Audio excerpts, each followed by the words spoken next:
The storm hit harder than any enemy they'd ever faced. October 1944, the Pacific Theater. Task Force 38, the most powerful naval fleet in American history, was about to learn that nature doesn't negotiate, doesn't surrender, doesn't care about your medals or your mission. Admiral William Bull Halsey stared at the weather reports. His meteorologists were split. Half said the typhoon would veer north. The other half begged him to change course, but there were Japanese carriers out there. The enemy was close. Too close. The decision he made in the next 60 seconds would either save his fleet or send thousands of sailors to the bottom of the Philippine Sea. The waves started at 30 feet. By dawn, they were 70. Destroyers, warships built to hunt submarines and protect carriers, were being tossed like bath toys.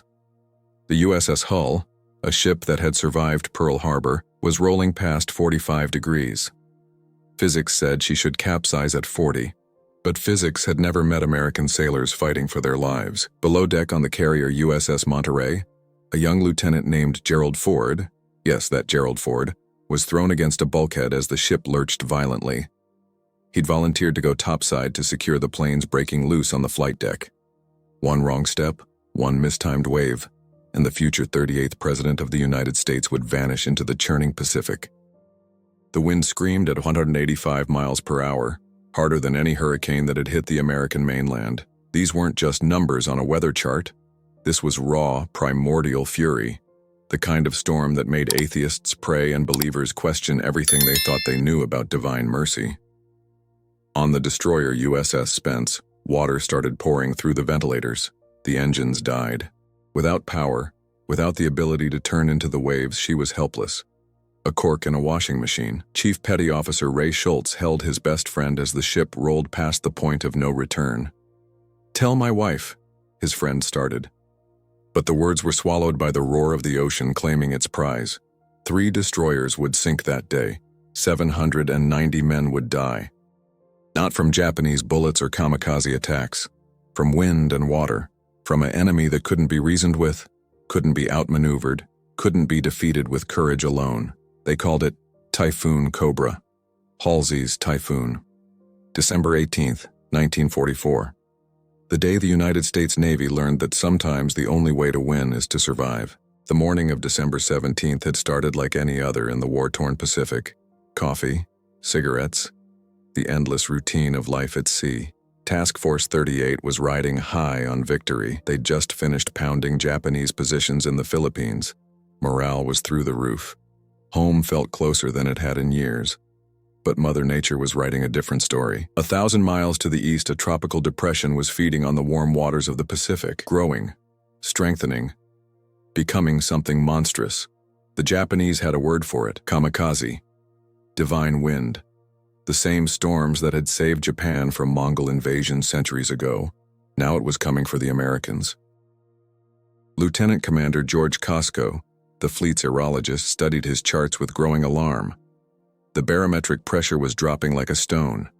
But weather prediction in 1944 wasn't satellite imagery and computer models. It was gut instinct, ship reports, and educated guesses. Half his team said the storm would curve away. The other half saw catastrophe approaching. Costco took his concerns to Halsey. The admiral listened, nodded, then made his choice. The fleet would refuel as scheduled. The storm be damned. That decision would haunt Halsey for the rest of his life.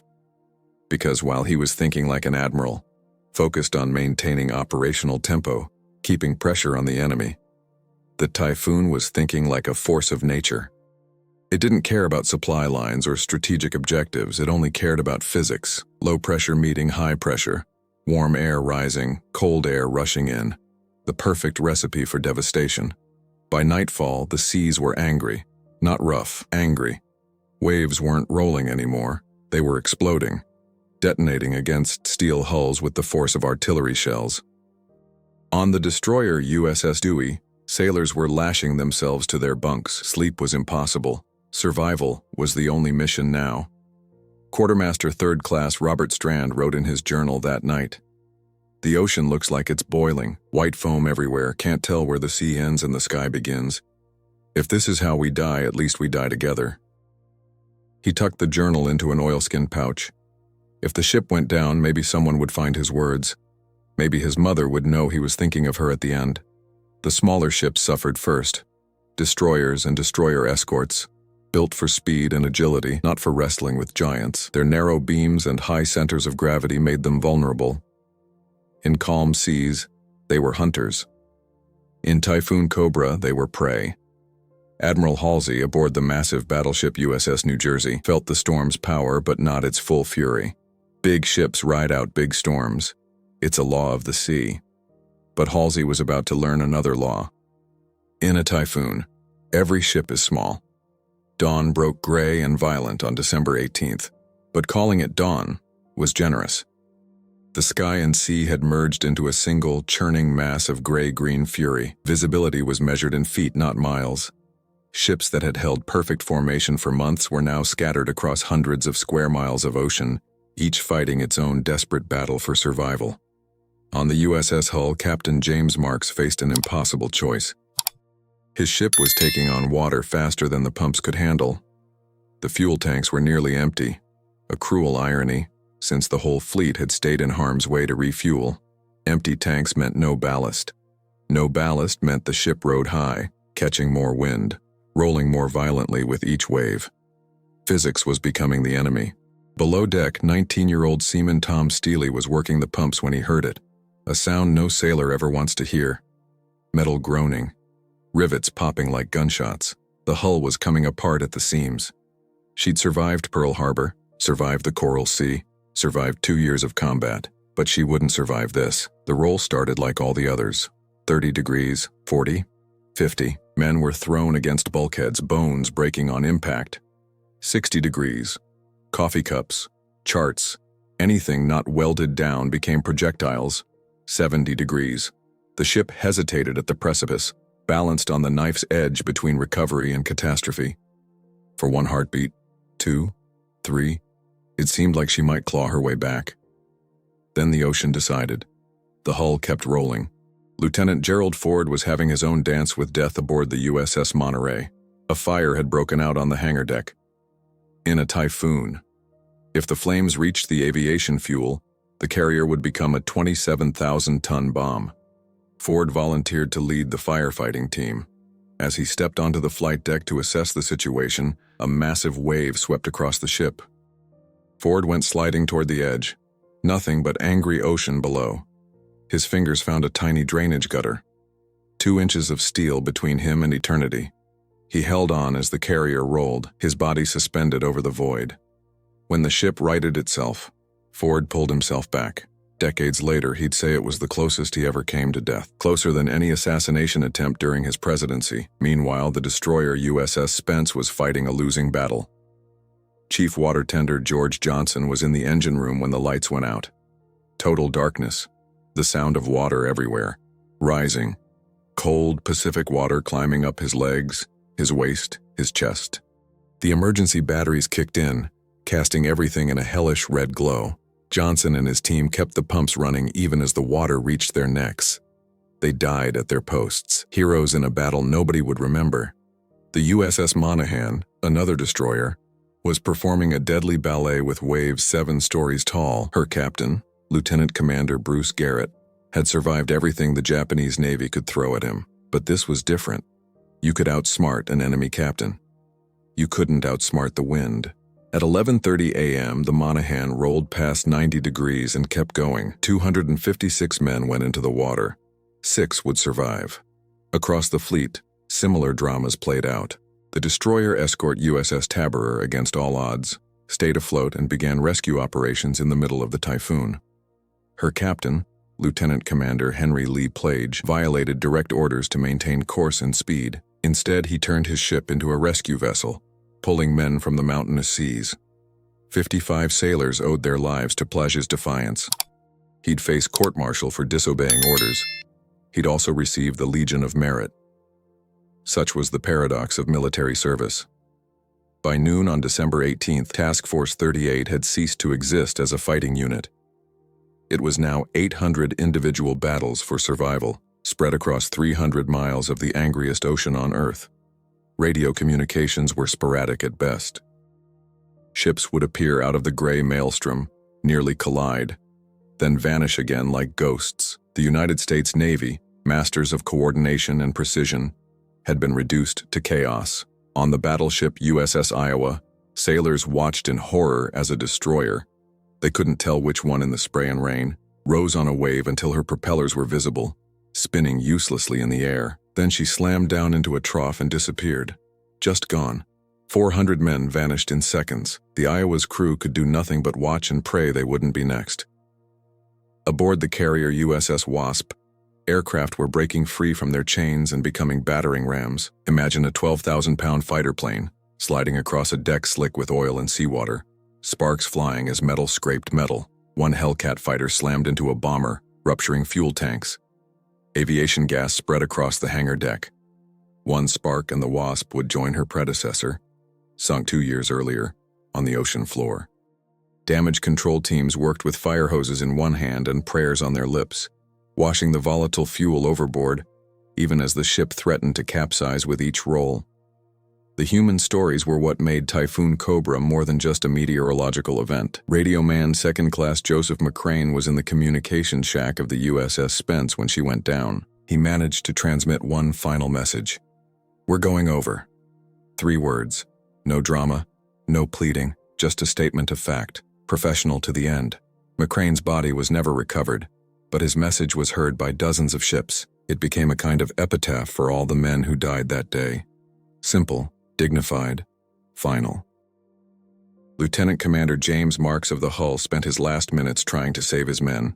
Witnesses from nearby ships reported seeing him on the bridge wing, directing abandoned ship operations, even as the Hull passed the point of no return. He went down with his ship, joining a tradition as old as seafaring itself. A captain's duty, fulfilled to the last. But for every tragedy there were miracles.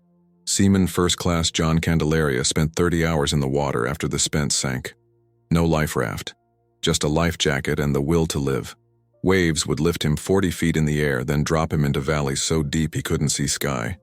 He sang songs his mother taught him, recited every prayer he knew, made deals with God.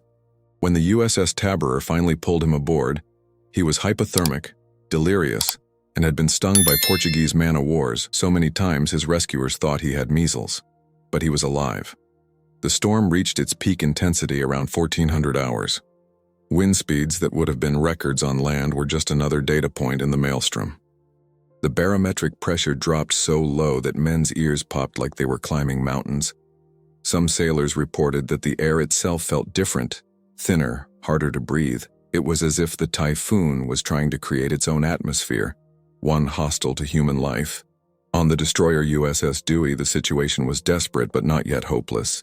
The ship was rolling past 70 degrees with each wave. Sailors were walking on the bulkheads. The walls had become floors. Chief Boatswain's Mate Ray Bluen made a decision that would save the ship. He ordered all unnecessary topside weight jettisoned. Depth charges, ammunition, spare parts. Anything that could go overboard went overboard. It was career suicide. That equipment was worth more than most Americans would earn in a lifetime. But Bluen understood something his accounting officers didn't. You can't spend money at the bottom of the ocean. As afternoon gave way to evening on that hellish December 18th, the typhoon showed no signs of weakening. If anything, it seemed to be feeding on the destruction, growing stronger with each ship it claimed. Admiral Halsey aboard the USS New Jersey was beginning to understand the magnitude of his miscalculation. Reports were fragmentary, but the picture they painted was catastrophic. Ships missing. Ships on fire. Ships reporting damage that would have sent them to port in peacetime but now had to be endured because there was nowhere to run. The fleet oiler USS Nantahala was riding lower than any ship should in a typhoon. Her tanks were full of the fuel oil the destroyers desperately needed but never received. That fuel was now a liability. Each wave that broke over her deck added tons of seawater to her burden. Her pumps ran continuously, but it was like bailing out the ocean with a teacup. Chief Engineer Marcus Thompson made the call no engineer wants to make. We need to dump fuel. Thousands of gallons of precious fuel oil went over the side, turning the churning seas black. It was waste on an epic scale, but it kept the Nantahala afloat. On the escort carrier USS Cape Esperance, planes weren't just breaking loose, they were exploding. The combination of sliding aircraft, ruptured fuel lines, and electrical shorts created a perfect storm within the storm. Fire control teams fought blazes while being thrown around like rag dolls. Pharmacist's mate First Class Robert Leopold worked for 16 straight hours in the sick bay, setting bones, stitching wounds, and doing his best to save men who'd been crushed by sliding aircraft. He lost track of how many morphine syrettes he'd administered. The walking wounded helped treat the dying. Everyone who could hold a bandage became a medic. The human mind isn't designed to process certain levels of chaos. Sailors reported entering a kind of trance state, where the constant motion, the screaming wind, the explosion of waves against steel all blended into white noise. They moved on autopilot, muscle memory taking over where conscious thought failed. A gunner's mate named Carlos Rivera later described it. "I stopped being scared, stopped thinking, just became part of the ship. When she rolled, I rolled. When she pitched, I pitched. We were dancing with death and I let the ship lead." But automation could only carry men so far. On the destroyer escort USS Melvin R. Nauman, machinist's mate Second Class Harold Bauer faced a choice no 19-year-old should have to make. The main feed pump was failing. Without it, the boilers would run dry, the engines would seize, and the ship would die. The pump was in a compartment already half flooded with scalding water from ruptured steam lines. Bauer volunteered to go in. He wrapped himself in wet blankets and descended into hell. For 20 minutes, he worked in conditions that would have killed most men in 5. He fixed the pump, saved the ship, and died 2 hours later from the burns. His sacrifice bought his shipmates the power they needed to survive the storm. As darkness fell, though in the typhoon, darkness was a relative term, the scattered ships of Task Force 38 fought on. Radio operators performed miracles, bouncing signals off the ionosphere, using atmospheric conditions that would normally make communication impossible to maintain some thread of connection between ships. The messages were brief, often just ship names and still afloat. But each transmission was a victory against chaos, proof that somewhere in the maelstrom Americans still lived, still fought, still refused to surrender. On the USS Cowpens, nicknamed the Mighty Moo, the flight deck was coming apart. Not metaphorically, literally. The wooden planking was being ripped away by the wind, exposing the steel deck beneath. But Captain George Henderson had bigger problems. The ship's ventilation system had failed, and temperatures in the engine room were approaching 140 degrees Fahrenheit. Men were passing out at their posts. Henderson made a desperate decision. He ordered the engine room partially evacuated, keeping only skeleton crews to maintain minimal power. It meant the Cowpens could barely make headway, but it kept his men alive. Sometimes in war, retreat is victory. December 19th arrived not with dawn, but with a grudging lightening of the darkness. The typhoon, having fed on the Pacific's warm waters for days, was finally beginning to weaken. But like a wounded predator, it remained dangerous. Winds still gusted over 100 miles per hour. Waves still towered over destroyers. And somewhere in that gray hell, hundreds of American sailors clung to life in the water. The rescue operations that began were acts of seamanship that bordered on the impossible. The USS Tabor, already mentioned for her heroic defiance of orders, became a legend. Her crew developed techniques on the fly for pulling men from mountainous seas.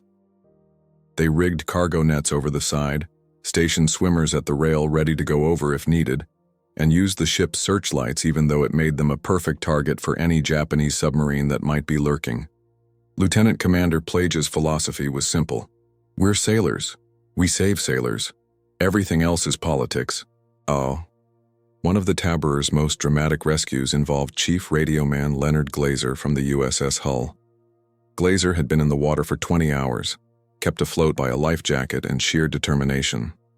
When the Tabor's searchlight found him, he was too weak to grab the lines thrown to him. Seaman First Class Michael Kepcha went over the side without hesitation, in seas that would have terrified any sane person.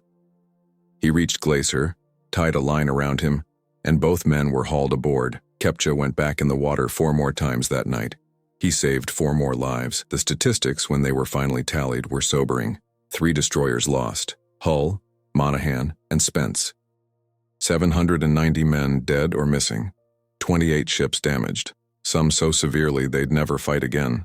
146 aircraft destroyed. In terms of material loss, it was worse than many battles with the Japanese. But statistics couldn't capture the human cost. The fear, the exhaustion, the trauma of fighting an enemy that couldn't be defeated, only endured. On the hospital ship USS Solace, doctors and nurses worked around the clock treating survivors. Hypothermia, broken bones, burns, and what would later be called post-traumatic stress disorder. Men who'd faced kamikaze attacks without flinching were reduced to tears by the memory of those waves. Navy psychiatrist Lieutenant Commander William Pemberton noted in his reports, "These men have seen the face of God, and it was angry. Traditional concepts of courage and cowardice don't apply when your enemy is the earth itself." Admiral Halsey, confronting the magnitude of the disaster, did something rare for a man of his position and era. He took full responsibility. No excuses. No shifting blame to meteorologists or subordinates. In his report to Admiral Nimitz, he wrote, "I made the decision to maintain course. The consequences are mine to bear." It was a lesson in leadership that would echo through military academies for generations. Sometimes the bravest thing a commander can do is admit he was wrong. But even in tragedy, the American military machine adapted and learned. Within weeks, new weather stations were established across the Pacific. Better communication protocols were developed for severe weather. Training programs were instituted for heavy weather seamanship. The Navy had paid for these lessons in blood, and they were determined not to pay twice. The aftermath revealed countless small acts of heroism that might otherwise have gone unnoticed. Mess Attendant Second Class. Clifford Sanders, one of the few African-American sailors permitted to serve in combat roles, saved 12 men from the USS Monaghan by lashing empty powder cans together to create a makeshift raft. When rescued 30 hours later, Sanders was still holding 2 injured shipmates afloat, his own strength nearly gone. He received the Navy and Marine Corps Medal, but more importantly, his actions helped challenge the racist assumptions that kept black sailors from combat positions. In the weeks following Typhoon Cobra, the Pacific Fleet struggled to make sense of what had happened. Court-martial proceedings began almost immediately. The Navy needed answers. How had the most powerful fleet in history been brought to its knees by a storm? Who was responsible? What could be done to prevent it from happening again? The court of inquiry was a who's who of naval leadership. Admiral Chester Nimitz himself oversaw the proceedings. The testimony was damning. Meteorologists explained how they'd misread the storm's path. Ship captains described impossible conditions. Survivors told stories that seemed lifted from ancient mythology rather than modern warfare. But through it all, one theme emerged. This was a failure of respect. The United States Navy had grown so confident in its power that it had forgotten the first rule of the sea. The ocean is not your enemy. It's not your friend. It simply is. And it is always stronger than you. Captain Charles Calhoun, commanding officer of the destroyer USS Dewey, provided some of the most compelling testimony. His ship had survived, barely, rolling to within 3 degrees of capsizing. "Gentlemen," he told the court, "we train for combat against human enemies. We war-game scenarios, develop tactics, study our opponents. But you cannot study the wind. You cannot develop tactics against physics.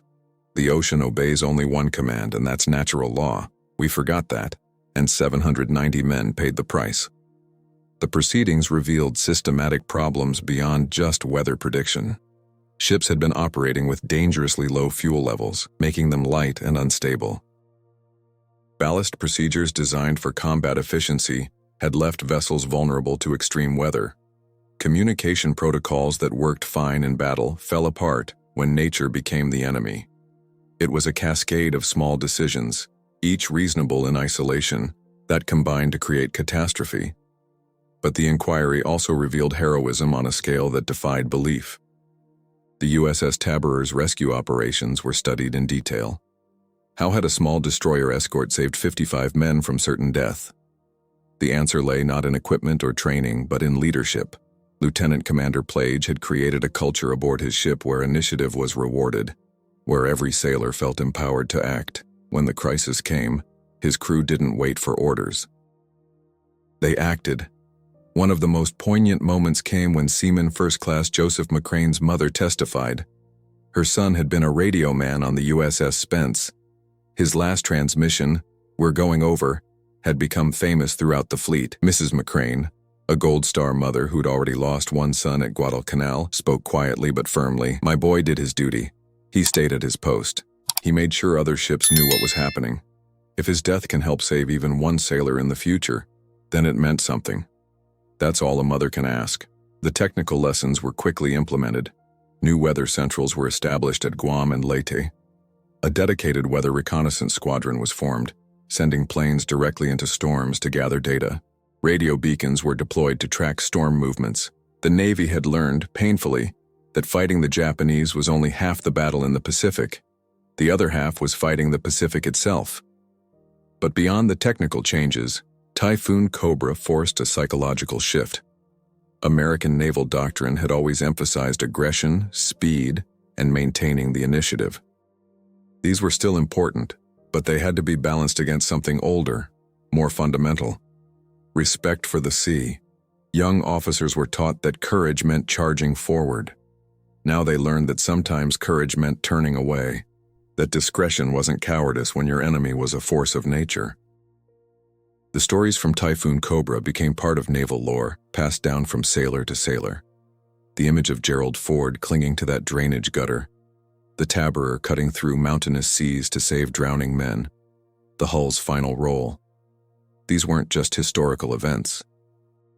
They were parables, teaching tools, reminders that beneath all the technology and tactics, sailors were still men at the mercy of wind and wave. The strategic implications of Typhoon Cobra extended far beyond the immediate losses.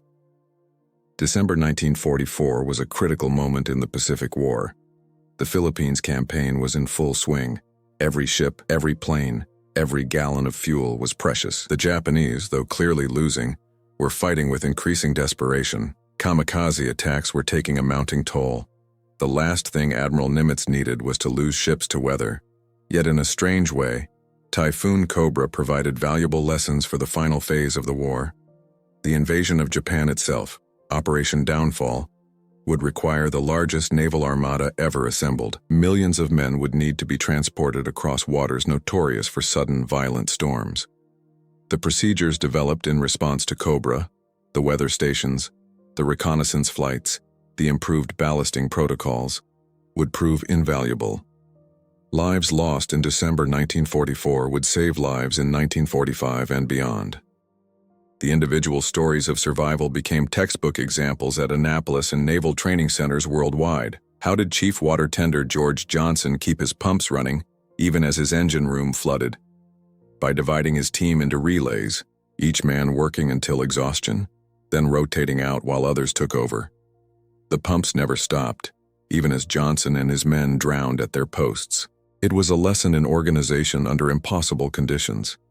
How did the USS Dewey survive when her sister ships Hull and Monaghan perished? Part of it was luck. She had slightly more fuel aboard, giving her more stability. But part of it was preparation. Captain Calhoun had drilled his crew relentlessly in damage control. When the crisis came, every man knew his job. Bucket brigades formed without orders. Loose equipment was secured by sailors who could barely stand. The ship survived because her crew functioned as a single organism, each part supporting the whole. The medical response to Typhoon Cobra pioneered treatments for mass casualty events at sea. The sheer number of hypothermia cases overwhelmed traditional warming methods. Doctors improvised, using everything from coffee urns to engine room steam to raise body temperatures. Pharmacists made Leopold's notes from the USS Cape Esperance became required reading at naval medical schools. His triage methods, developed under impossible conditions, saved lives not just during Cobra but in conflicts to come. The psychological aftermath was equally instructive. Many survivors experienced what would later be recognized as PTSD, nightmares about rolling ships, panic attacks triggered by rough weather. The Navy's response, progressive for its time, acknowledged that mental wounds were as real as physical ones. Chaplains were brought in. Group therapy sessions, though not called that, were organized. Men were encouraged to talk about their experiences, to process the trauma rather than bury it. One unexpected outcome was the acceleration of racial integration in the Navy. The heroism of black sailors like Clifford Sanders couldn't be ignored. How could you tell a man who'd saved 12 lives that he wasn't good enough to serve in a combat rating? The old barriers, already weakening, crumbled faster in the aftermath of Cobra. When nature was trying to kill you, the color of the hand pulling you from the water didn't matter. The technological advances spurred by Typhoon Cobra extended beyond weather prediction. The storm had revealed weaknesses in ship design that combat hadn't exposed. Ventilation systems that failed under extreme conditions. Electrical systems vulnerable to saltwater intrusion. Communication equipment that couldn't handle the electromagnetic interference of a major storm. Each failure drove innovation. The ships that fought in the Korean War 5 years later were more survivable, partly because of lessons learned in December 1944. The long-term impact of Typhoon Cobra on naval culture cannot be overstated. For generations, the United States Navy had cultivated an image of invincibility. American ships were the biggest, fastest, most powerful. American sailors were the best trained, most motivated. American officers were tactical geniuses who could outthink any enemy. Cobra shattered that hubris like waves against a hull. In its place came something more valuable: wisdom. The old salts who'd survived the typhoon became the mentors of the next generation. They passed down hard-won knowledge. Never trust a falling barometer. Always keep your fuel tanks topped off when possible. In heavy weather, your enemy isn't across the waves, it's under them. These weren't just sailing tips. They were philosophical principles. Respect for forces beyond human control. Humility in the face of nature's power. The stories became teaching tools, each with its own lesson. The tale of Lieutenant Commander Bruce Garrett, who went down with the USS Monaghan, taught the limits of courage. Garrett was a fighter, a man who'd never backed down from the Japanese. But you can't fight the wind. His determination to maintain military bearing, keeping his ship in formation even as conditions deteriorated, contributed to her loss. Sometimes the bravest thing is to admit you're beaten. Conversely, the story of Lieutenant Commander Henry Lee Plage of the USS Tabor taught the value of moral courage. Plage directly disobeyed orders to maintain course and speed. In strict military terms, he was guilty of insubordination during combat operations, a court-martial offense, but he saved 55 lives. His example became a case study in ethics classes. When does humanity override military discipline? When is disobedience the highest form of duty? The weather services developed in response to Cobra became models for civilian aviation and shipping. The techniques for tracking tropical cyclones, the understanding of Pacific weather patterns, the chain of reporting stations, all had applications beyond military use. Airlines flying new routes across the Pacific in the 1950s relied on data collection methods pioneered by the Navy after Cobra. Civilian lives were saved by military sacrifice. Veterans of Typhoon Cobra formed an informal brotherhood within the larger fraternity of World War II veterans. They had their own reunions, their own shared understanding. Men who'd faced Japanese Zeros and long-lance torpedoes would admit, usually after a few drinks, that nothing scared them like that storm. It was one thing to face death from an enemy who wanted to kill you. That was war. That made sense. It was another to face death from a universe that didn't care you existed. The official after-action reports, classified for decades, revealed the full extent of American losses, not just ships and men, but capability. Radar sets ruined by saltwater, codebooks lost overboard, ammunition dumped to save ships, intelligence gathered at great cost, now at the bottom of the Pacific. In raw military terms, Typhoon Cobra did more damage to American naval power than most Japanese operations of 1944. But from that damage came strength. The United States Navy that entered Tokyo Bay in August 1945 was different from the one that had sailed so confidently into Typhoon Cobra. It was still powerful, still confident, but tempered by experience. It had learned that there were enemies that couldn't be defeated, only endured. It had learned that technology and training, while important, were no substitute for respect. Respect for the sea, respect for nature, respect for the limits of human power. The last surviving ships from Task Force 38 were decommissioned in the 1970s, but each carried physical scars from Cobra. Bent frames that couldn't quite be straightened, patches where hull plates had been replaced. Like old soldiers showing war wounds, these ships bore witness to that December day when the United States Navy fought a hurricane, and the hurricane won. Today, 8 decades later, Typhoon Cobra is remembered differently by different people. To meteorologists, it's a case study in tropical cyclone development and the birth of modern weather forecasting. To naval architects, it's a lesson in ship design and stability. To military historians, it's a reminder that victory in war requires more than firepower. It requires wisdom, adaptability, and sometimes the courage to retreat. But to the families of the 790 men who died, Typhoon Cobra is something else. It's the reason a father never came home, the reason a wedding never happened, the reason children grew up with only photographs and stories. These men didn't die gloriously charging enemy positions. They didn't sacrifice themselves to save democracy. They died because nature is indifferent to human ambition, and the sea takes who it will, yet their deaths were not meaningless. Every safety protocol developed from Cobra saved lives. Every weather station established prevented future disasters. Every lesson learned was paid for in blood and passed down through generations of sailors. In naval training centers around the world, young officers still study Typhoon Cobra. They learn about ballast instability, about weather patterns and barometric pressure. But mostly, they learn humility. The memorial at the National Museum of the Pacific War in Fredericksburg, Texas, lists every man lost in Typhoon Cobra. No ranks, no ships, just names. Albert Johnson, Michael Rivera, James Chen. Americans all, united in death as they were in service. Visitors often ask why these men are memorialized separately from combat casualties. The answer is simple. They deserve to be remembered. Their enemy was different, but their courage was the same. Modern technology has made typhoons less deadly but no less powerful. Satellite imagery tracks storms from birth to death. Computer models predict paths with startling accuracy. Ships receive constant updates, have better stability, stronger hulls. But every captain who sails the Pacific knows the ocean's power remains unchanged. The waves that killed sailors in 1944 are still out there waiting. The survivors of Typhoon Cobra are mostly gone now. Those few who remain carry memories that never fade. The sound of wind that could drive men mad. The sight of ships disappearing into valleys of water. The feel of a deck tilting past the point of return.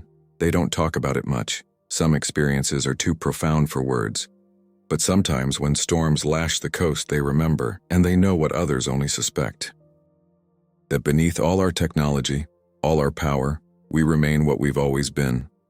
Small creatures on a large ocean, at the mercy of forces beyond our control. In the end, Typhoon Cobra's greatest lesson may be this. Honor isn't just about how we fight our enemies. It's about how we face the unconquerable. Those 790 men didn't defeat the storm. They couldn't.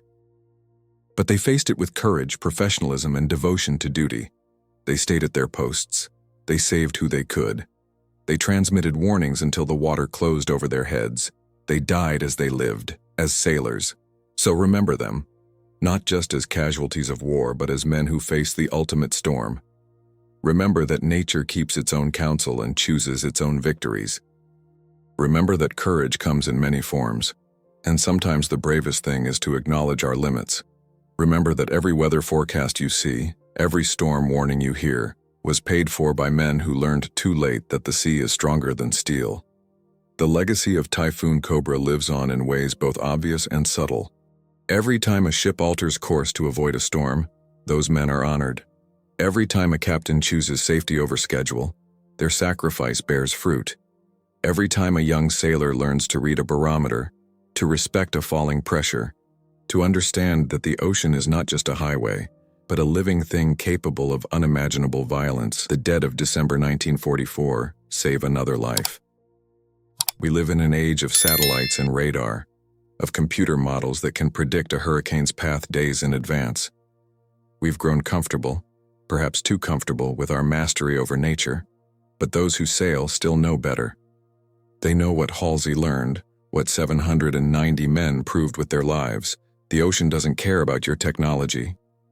It doesn't care about your mission. It doesn't care about your courage.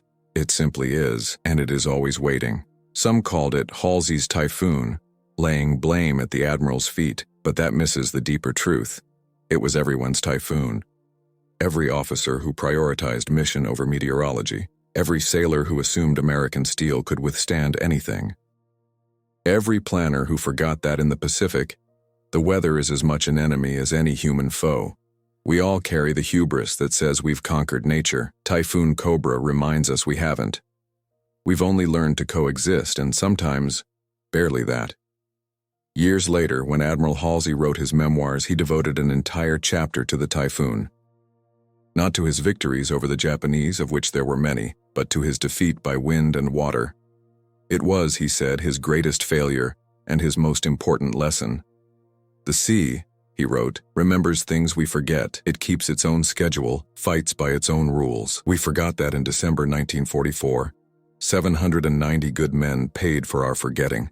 I carry their names like anchors, and I should. A commander's burden isn't just the weight of command. It's the weight of every decision that costs lives, whether the enemy is man or nature. The last word belongs not to admirals or historians, but to the men who were there. Radioman Second Class Kenneth Drummond, one of 6 survivors from the USS Monaghan, left this account. People ask me what it was like. I tell them, imagine being in a washing machine filled with ice water while someone beats the outside with sledgehammers.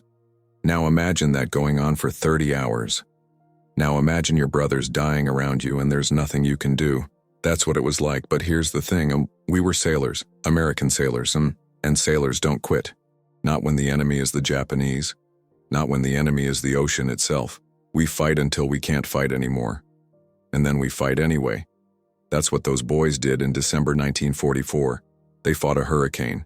And even though they lost, they fought. That matters. That has to matter. It does matter. It matters that men faced the impossible with courage. It matters that they died at their posts doing their duty. It matters that their sacrifice taught lessons that saved lives. Most of all, it matters that we remember, not just the how of their dying, but the why of their living. They were sailors in the United States Navy. They had sworn an oath, and they kept that oath even when their enemy was the earth itself. Like the video if you found this story moving. Subscribe to hear more untold stories of courage from America's wars. And comment below. Did any of your family members serve in the Pacific? What stories have been passed down? Because these stories matter, they remind us that history isn't just about famous battles and well-known heroes. Sometimes it's about ordinary sailors facing extraordinary storms. Sometimes it's about young men learning too late that courage has limits, but duty doesn't. This channel exists to keep these memories alive. Because every sailor who died in Typhoon Cobra deserves to be remembered, not as victims of bad weather or poor planning, but as men who face the unconquerable with honor. Share this video with someone who needs to hear this story, because in a world that often forgets its heroes, we remember.